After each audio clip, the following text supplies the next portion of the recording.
And Jones got back around him. He's only 1 lap down now. I'll tell you what, this is becoming dramatic indeed. Resendez is one of those who spun out. Legacy was involved in it as well. Steve Portengay spinning again. Who did I miss? I guess the ortho number 21 involved in it was Toby Butler, and there may have been one more. Most of them are up running again. Here is the story right here. P.J. Jones has made up 2 laps, and look at that contact as they came back to the stripe for this one. Oh, they hit pretty hard there. Ron's giving him plenty of room. And there's your spin. Scott Legacy slows down. Looks like he has no damage. Sammy Swindell to the bottom. Yeah, good job for Sammy Swindell. That pitcher sideways, stand on the gas. He knows how to do that, right? So 5 trucks were involved. Here's another look, another angle. See how it started right there. Oh, maybe Walker Evans in the 20 truck. Little love tap to the back of the Toby Butler truck. Or maybe it wasn't a love tap. That was a hard hit. In any case, Walker goes on by, and they stack them like cordwood behind Mr. Evans in the Dodge. Walker had a great quote down here. He said, I need some cacti here for brake markers. He's the guy who won 18 off-road champions. He didn't say cacti. He said cactus. Let's put a cactus out there so I know where to put the brakes in. Active crews back over to the area. They're going to glue teams quarter panel on. Well, I hope enough to satisfy the officials. I don't know if I'd buy that or not, but he wants to get back out there and log all the laps he can. Maybe just cut it off. I don't think they need it anymore. So it has been a yellow flag strewn 200 lapper here. We're 128 in, and we're working the 9th yellow of the day. Hornaday is your leader over Rutman, Pirelli, Bliss, and Sedgwick rounding out the top 5. And that is a terrific run for Mike Bliss, who qualified inside the top 10 here. The Silver Crown champion is up to 4th. 1 in the midget at Winchester. A week ago tomorrow, comes back here and demonstrates his ability to manhandle a 3,400-pound truck pretty effectively as well. So Joe Rutman, I'm really impressed with the way he's making a run here in this last 100 laps. Let's go down to Marty Reed. Hi, guys. You were mentioning Mike Bliss. He's got double duty this weekend. As soon as this race is over, they're heading for the airport. He's taking the red eye back to Indiana. Guess what? He's going to be running in one of the sprinters and midgets tomorrow. Well, that's the busy workaday life of the open wheel racer. It was a doubleheader last weekend, and then coming out here this weekend to do the Far West time zone thing, and then the overnight flight back. It's all part of the business if you want to be a racer. He's got a good team going there. That's a good situation for him with Jim Smith and that Ultra Wheels outfit. Let's see what Resendez has gotten out in front of this bunch. They're not going to throw the green. PJ got right back up there in position to try to get yet another lap back, and now Resendez has gone in front of them, and perhaps that's that courtesy thing we talked about before. Or no courtesy. Resendez says, well, he's trying to get a lap back too. You know, he has exactly. Courtesy has its limit. 7 has been run over a little bit, or run alongside. They've been rubbing a little. It's like maybe he was at Darlington, the little Darlington strike there on the right side. Rubbin's racing. They say Short track the cars get out at it, and it's very much the same with the trucks. 130 down, 70 to go. They're going to run them around one more here. But I'm not sure. I guess they're still just warming up the field, but I think they're going to go next time by. Well, PJ may be the story of this, but there's a good look at the extra decorative design, the exciting new graphics on the side of the X-Side number 7. I'm sure Jeff's sitting back watching this. Pretty excited about his truck. Behind him, PJ, who is the story of the race, trying to win it for his injured little brother. 3 laps down with a flat tire. Has 2 of them back. And is looking for another one as they come to the green. Hornaday is 16, the leader. Takes him 3 wide. PJ put Resendez away in a hurry. And he's going after Hornaday. Rutman trapped on the outside. Remember, he's the real second-place driver. And here is PJ. He's got it. He's on the lead lap. Back on the lead lap. Now he needs a caution. It's all been followed his way so far. Let's see if Hornaday will perhaps mount a more stiff resistance this time. I don't think so. Nah, I think so. I think he's going to let him go. There's 70 laps to go here. He's going to save his tires and have something there at the end. Do you think it's a trap if he would get lured into racing with him? Uh-oh, trouble here on the number 23, T.J. Clark. He has been black flagged, and Clark will take it behind the wall. Rutman's really putting some pressure on Hornaday there. P.J. made up 3 laps in 21 with the help of 3 cautions. Pretty remarkable. Rutman to the bottom. He's there. Couldn't get by. This is a smart move. Smart move. We've got 70 laps to go. He didn't want to stay down there at the bottom and get those tires heated up and wear them out too early. Good move on Joe Rutman's part. He also sent Hornaday perhaps a little bit of a message. I'm here. You got to deal with me before this is over. Exactly. Don't and think Ron too much about PJ.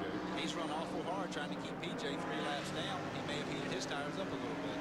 Resende's third in line is a lap down or more. The third place truck on the racetrack is Corelli's number 6. He's done a good job coming up. Oh, he really has. Great job for Rick Corelli. Now, you mentioned Rutman, and I thought his comment during the break was interesting. We're going to take the conservative approach, try to be there on lap 200. Corelli wants around Resende's, moves up and does a little bumper banging, sending a message. And basically, Dave's running well enough to be there. He is a lap down. He's trying to go under Rutman to help get one of his laps back. Well, he's been watching BJ and figures, hey, if Jones can do it, why can't I? Points count for me, too, or for my team. 3 different drivers expected to manhandle that truck before it's over. The number 11 going behind the wall has been black flagged against Mike Perlberg, the former motocross champion from up in the Pacific Northwest. BJ's getting away from these guys. BJ looking for a caution to come back to the tail end of the field. Hornaday is your leader and opens up a bit of a separation now for just a moment over the Coca-Cola Ford, owned by Ernie Irvin and driven here by Joe Rutman. BJ needs to be really careful here. He's run awful hard down at the bottom to get those laps back, and it looks like Ron may be picking him up here. Ron's really got in a good rhythm there, nice and easy on the throttle. Truck's nice and straight up off the corner. I think he's in pretty good shape. He may catch BJ. Guy who's struggling now is Sedgwick, who had led the race, was a bit coy in the mid-race break interview about what he might have for the end. And we got trouble. 2 trucks have spun. One of them is McEachern. It looks like the other one that went around, I'm not sure who the other one was, but they have gotten, both of them have gotten back underway, but the yellow will fly, and so PJ, he can drive all the way around and get to the tail end. Wow. this is quite a story here. 144 down. The 10th caution of the day flies for the spin at turn 4. McEachern, number 54, Steve McEachern, the blues guitar player, has the blues right now. Gelati was the other truck that spun, and we'll be right back with more.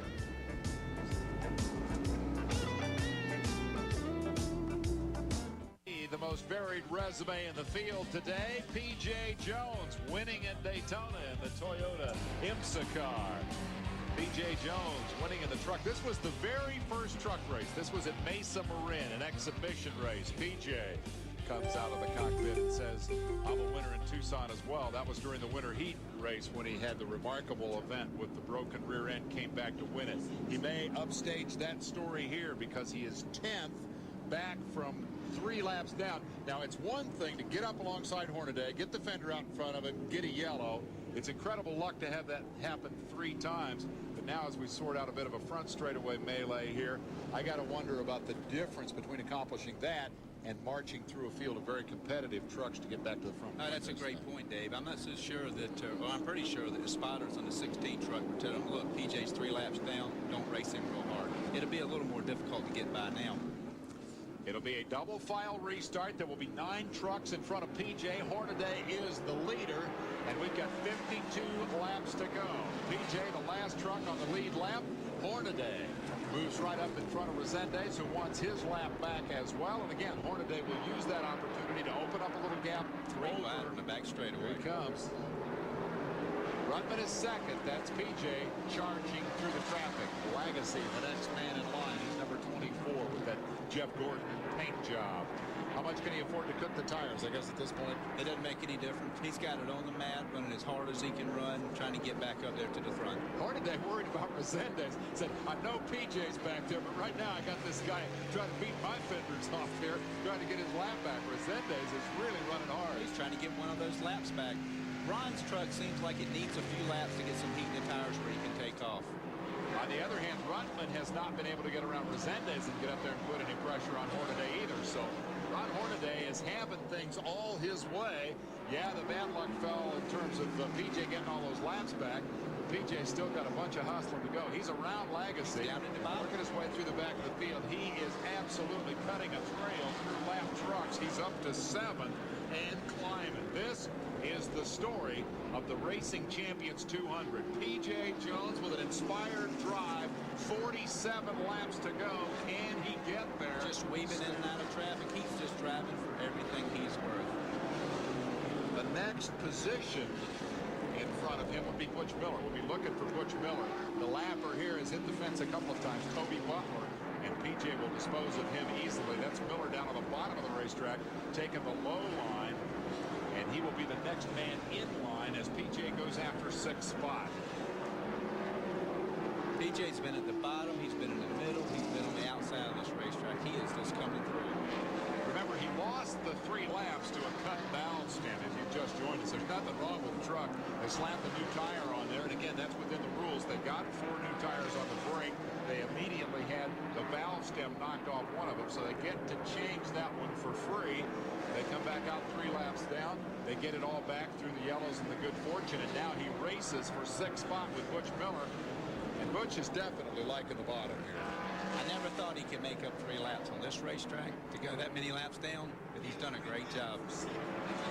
Hornaday is hoping to leave him for dead and not have to worry about PJ, and in fact, he's getting away from the 2nd place truck pretty effectively. Resendez remains the lapper between them as PJ goes up to the outside. Bill Sedgwick. Sedgwick is the next man he'll pass. That's 98 down on the inside. That is Butch Miller, and he will lose 6th spot here. 75 is next in line. That's Sedgwick. He's 5th, and PJ's after him. Trying to think if there's something wrong maybe with Butch Miller's truck. He's way down at the bottom. He's cutting the same laps, same lap times, though. I thought the same thing at first, but it's taken PJ about 5 laps to get around him, so he seems to be cutting some pretty good lap times. See, in front of both of them, he's passed. Maybe Butch has figured out something. Walker Evans. Past Sedgwick as Evans spins it at 4. He needs to sit still right now and not Yellow move. flies again. Stay calm, Walker. I'll tell you what, he's having a lot of fun doing this and adapting pretty well to the bull ring here. I mean, this is a guy who races 1,000 miles down the Baja Peninsula, coming here and running with 30 trucks on a 3/8 mile oval. This is a little bit of a change of life. I bet you go interview him right now. He's not having any fun. Well, I suppose that's probably true. Man, you hate changing clothes and having the boiled shirt on before the end of the day. But Mike Skinner came in as the point leader. Missed a shift, broke it early. Oh, had an awful good truck, too. I'm sure he just feels terrible, but an awful big man to take the responsibility there. Said he missed a gear. Hey, he'll go on to the next race. Yeah, that's you called that one exactly right. No hedging, no dodging. He could have said, oh, yeah, I don't know, the thing just quit. Well, he missed a shift, and that was the reason. Now, the 7 truck of Resendez did beat the 16 of Hornaday back to the line at the end of the lap prior to the yellow. When you don't race back to the yellow, you have to have a place to go back to for scoring purposes, and it is the end of the previous lap. And at the end of that lap, Resendez, in fact, did have the nose in front of Hornaday, so he will have picked up a lap. He is not yet on the lead lap.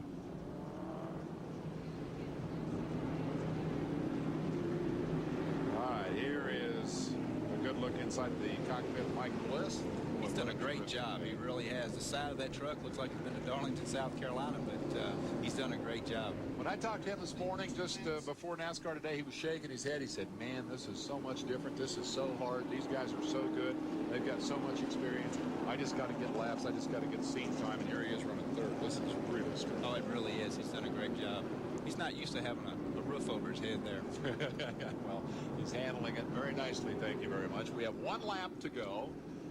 We've completed 163. 164 goes in the book, and they'll throw the green on 165.